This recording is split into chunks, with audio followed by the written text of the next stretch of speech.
What's going on, everybody? This is Afro Think Tank, and I want to highlight Central Africa and why we shouldn't neglect Central Africa while we're starting to wake up and reconnect with our West African roots. Yes, West Africa is the area where we departed. West Africa is the area where 80% of the members of the African diaspora come from mostly, far as like in their DNA, their heritage, their ancestors. But Central Africa, i.e., places like the Congo, that area where they're still dealing with the ramifications of being one of the first places exploited by the Europeans. The Congo, their exploitation started like 300 years before the rest of West Africa, honestly. So we really need to highlight Central Africa because those are our people. Those are our brothers and sisters. We are from there. We have family there. The West Africans come from Central Africa, Central Northern Africa. Don't let them split.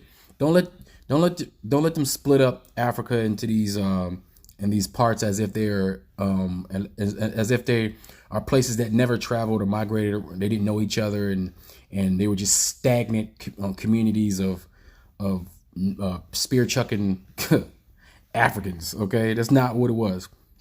There was a sophisticated network of civilization that traded with each other for thousands upon thousands of years. Okay, and mingled with each other and intermixed with each other, different cultures, different everything.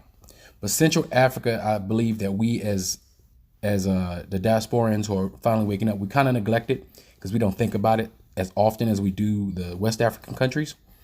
But I think we need to start, because if you do your DNA, most people, if you African Americans and Afro-Caribbeans, Afro-Latino, if you do your DNA, you're going to see that you have a significant, if not half, most of y'all, half of your ancestry comes from Central Africa, the heart of Africa, the center, the heartbeat of the continent itself, the heartbeat, the heart, the center, the diamond, the jewel of civilization itself, the center of all things, Central Africa. Okay, so I just want to make a quick video about that. And you know what? I'm going to actually start because I'm guilty of this myself. I neglected it. And the only reason I bring it up today is because in the comment section, there was a brother who, reminded me that, hey, don't neglect Central Africa, and as we do wake up and as these a lot of the African countries are opening up to the world and the youth are starting to get online and start creating content, they're starting to expose their countries and advertise their countries to the world. So we need to look at Central Africa as a viable location to invest, to move, to look for love, companionship, friendship, everything. Because that place is beautiful. It's one of the most beautiful places in the world, Central Africa. Okay, it's also one of the most exploited places in the world. Like Congo. The Congo started, like I think I already said this, like 300 years before most African countries. The Congo were already being exploited. Okay, that's where it all started. Look at the Congo now. There's a reason why the Europeans, the United Nations, and all powers continue to keep Central Africa destabilized, because Central Africa is the richest, mineral-rich place on the planet. And if they ever were to gain peace and control of their countries and stabilize and started to stock their own resources, it would be absolutely over for everybody. Everybody outside of Africa, it will be absolutely over, because that is the richest place in the world. That's why all the conflict that you see in Central Africa, all of it is orchestrated and engineered by Europeans to keep us destabilized as black people, period. Straight up, no doubt about it. It's facts. You can look it up. It's not an opinion. This is true. All right.